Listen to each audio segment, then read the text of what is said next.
வழக்கமா எல்லா மேட்சும் பார்த்துட்டு ரிவ்யூ தான் பண்ணுவோம். ஆனா இந்த தடவ புதுமையா ப்ரீவியூ பண்ண போறோம். அதாவது மேட்சுக்கு முன்னாடியே என்ன நடக்க போகுதுன்னு சொல்ல போறோம். இந்த மேட்ச்ல ஆர்சிபியும், எல்எஸ்ஜியும் விளையாடுறாங்க. இதுல வந்து டாஸ ஆர்சிபி தான் ஜெயிப்பாங்க கன்ஃபார்ம். அதுக்கப்புறம் எல்எஸ்ஜி பேட்டிங் புடிங்கடா அப்படின்னு அனுப்பி விடுவாங்க. எல்எஸ்ஜி வந்து பேட்டிங் புடிப்பான். புவனேஸ்வர் குமார் வந்து சும்மா பாம்பு மாரி வயஞ்சு வயஞ்சு போடுவாப்ல. அதுலயும் ஃபர்ஸ்ட் ஓவர்ல ஆ கணிப்புப்படி ஃபர்ஸ்ட் ஓவர் 2வது பால்ல ஸ்டம்ப் பொளக்கப்படும். அதே மாரி 2வது ஓவர்ல ஜாஷ் ஹேசல்வுட் வருவாப்ல. வந்து நம்மாலும் புவனேஸ்வர் குமாருக்கு சளைச்ச கிடையாது.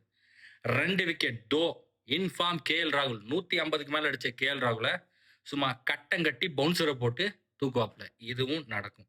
புவனேஸ்வர் குமார் மட்டும் என்ன சாதாரண ஆளா? நம்மால் அதுக்கு அடுத்த ஓவரே வந்து மறுபடியும் 2 விக்கெட். மறுபடியும் 4வது ஓவர்ல ஹேசல்வுட் இன்னொரு விக்கெட் எடுப்பாப்ல. ஆக 4 ஓவர்ல 6 விக்கெட் காலி. அதாவது 8 ரன்னுக்கு 6 விக்கெட் போயிரும். ஆனா ஸ்கிரீன்ல ஜூம் பண்ணி என்னத்த காட்டுவாங்கன்னா 9 ரன்னுக்கு 6 விக்கெட் போயிருக்குன்னு காட்டுவாங்க. வரலாறுல இதெல்லாம் பேசி ஆகணுமா இல்லையா? அதனால 9க்கு 6 வச்சுப்போம். அதுக்கு அடுத்த 2 ஓவரும் புவனேஸ்வர் குமாரும் ஹேசல்வுட் தான் போடுறாங்க. ஆனா விக்கெட் போகாது.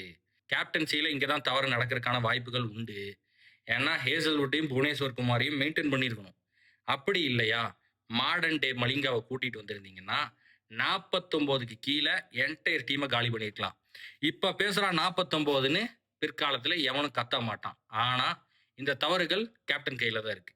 அலீம்தார் வந்து போடலாம் 4-4 அடிக்கலாம். ரொமாரியோஸை போடலாம். அதுக்கப்புறம் 4-4 அடிக்கலாம். 49க்கு மேல ரன்னும் அடிக்கலாம். ஆக 49 ஆர்சிபி கூடயே இருக்கிறதுக்கான வாய்ப்புகள் ஹெவியா இருக்கு. 9வது ஓவர்ல கன்ஃபார்ம் புயல் காத்து உண்டு. அதுக்கப்புறம் அப்படி இப்படி அல்பான்ஸ் கில்பான்ஸ் வேலை காட்டி 80 ரன்னுக்குள்ள ஆர்சிபி எல்எஸ்சியை பொட்டலம் போடுவாங்க. வந்து 10 ஓவர்ல மேட்ச் முடிக்கிறது தான் கான்செப்ட். அதே மாதிரி தான் விளையாடுவாங்க. இந்த மேட்ச்ல கன்ஃபார்ம் நம்ம ஊர்க்காரர் ஒருத்தர் முரட்டுத்தனமான கேட்சை பிடிக்கிறதுக்கான வாய்ப்புகள் எல்லாமே இருக்கு. அதுக்கப்புறம் விராட் கோலி கடைசியில சுமார் 2 முரட்டுத்தனமான சிக்ஸுகளை அடிச்சு சுமார் 39 பால்ல கண்டிப்பாக ஆர்சிபி ஜெயிப்பாங்க. இது நடக்கலைன்னா என்னன்னு என்ன வந்து கேளுங்க.